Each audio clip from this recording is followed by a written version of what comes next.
It brings a tear to my eyes. Of course, sure. Good morning. My name is Leah Arcand, and I'm from the Muskeg Lake Cree Nation, and I would like to acknowledge the Treaty 4 territory that we're on today.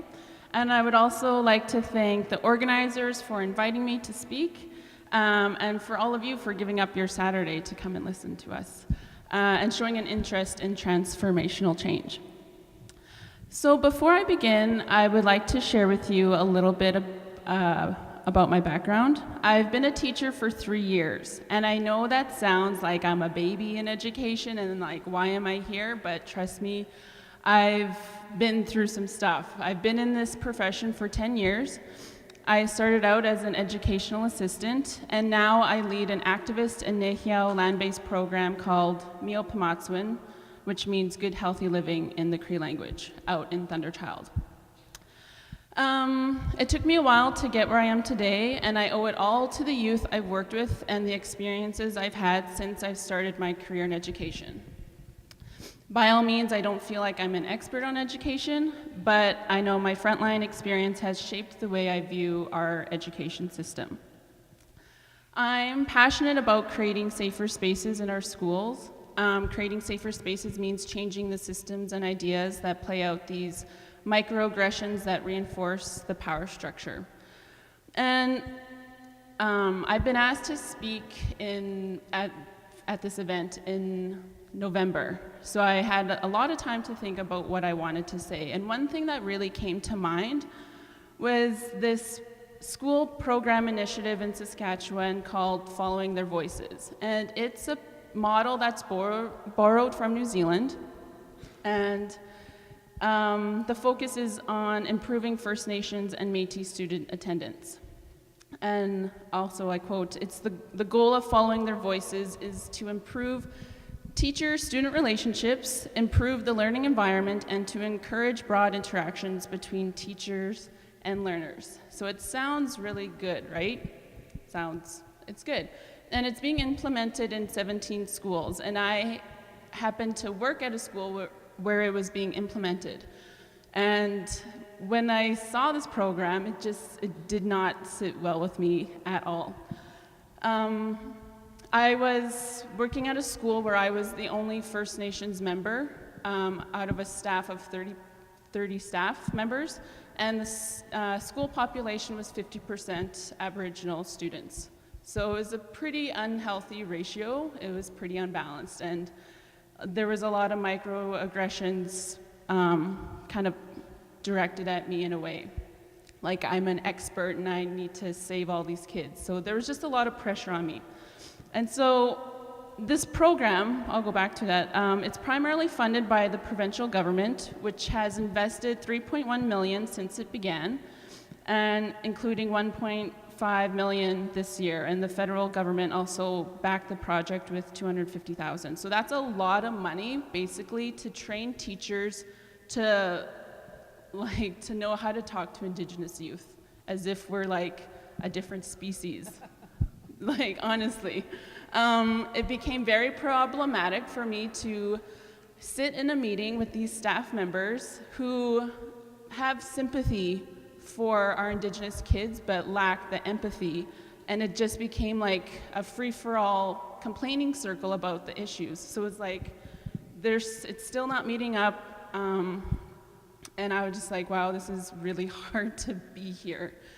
So that's why I'm a little critical of this program, and I know it has it's probably working in other schools, and I don't want to take away from the successes from the students who are excelling.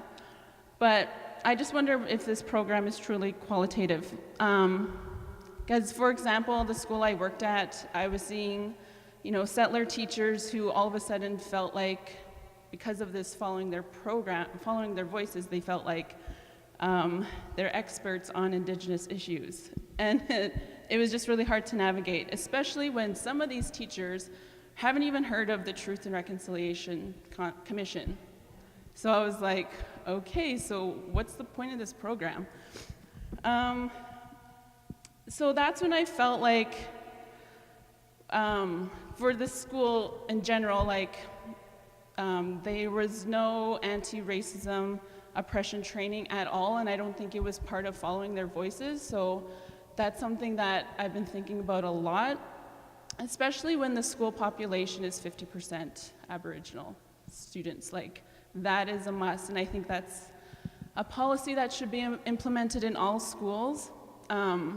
Yesterday, I went to the University of Saskatchewan Education Career Fair. I kind of took the day off work just to go and question some of the school divisions in Saskatchewan, and I asked about if they had any anti-racism oppression training for their staff for Pro D days, and like a lot of them said no. And one of them actually asked me, why should we? So I was like, okay, so we have a lot of work to do.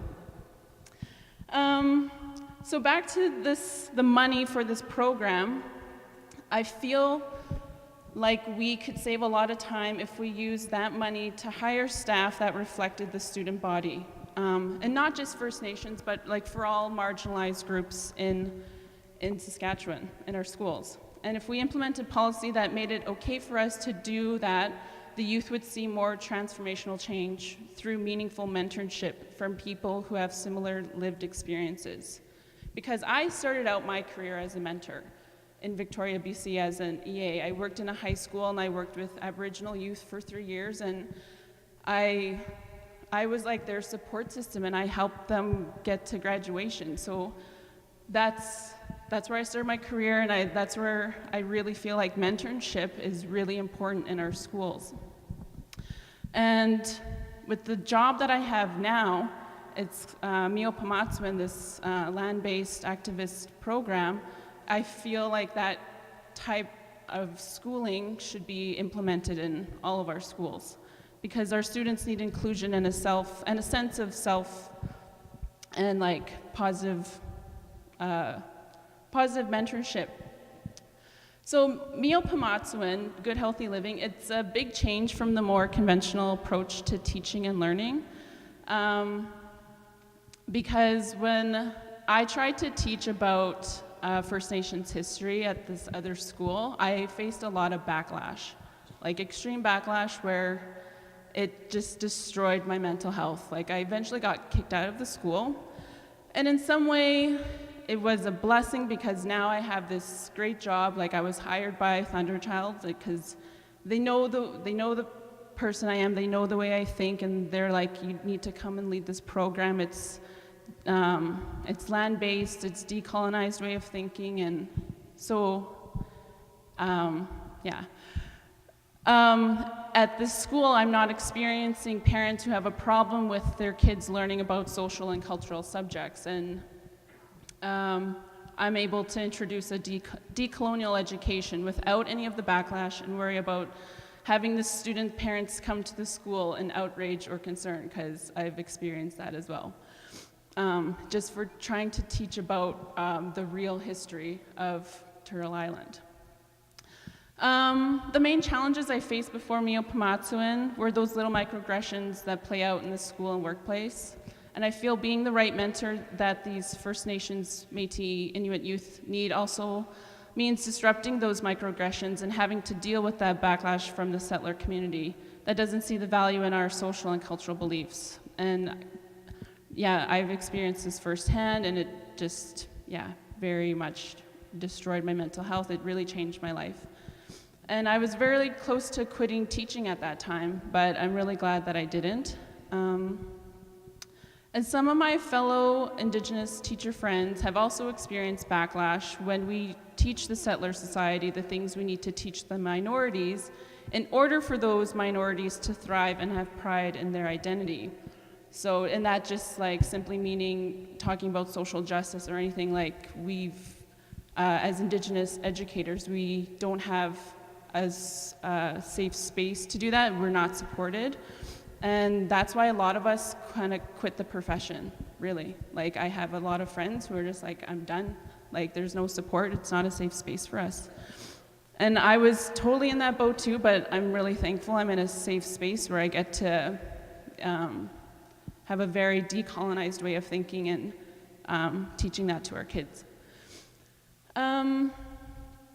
So I feel structural and pedagogical changes like this are needed for students to be successful in all schools, because we can't expect them to succeed if they don't have a safe space to learn and focus on their personal development. And it's really a no-brainer for me. In my program, there's a lot of fun. We're building relationships.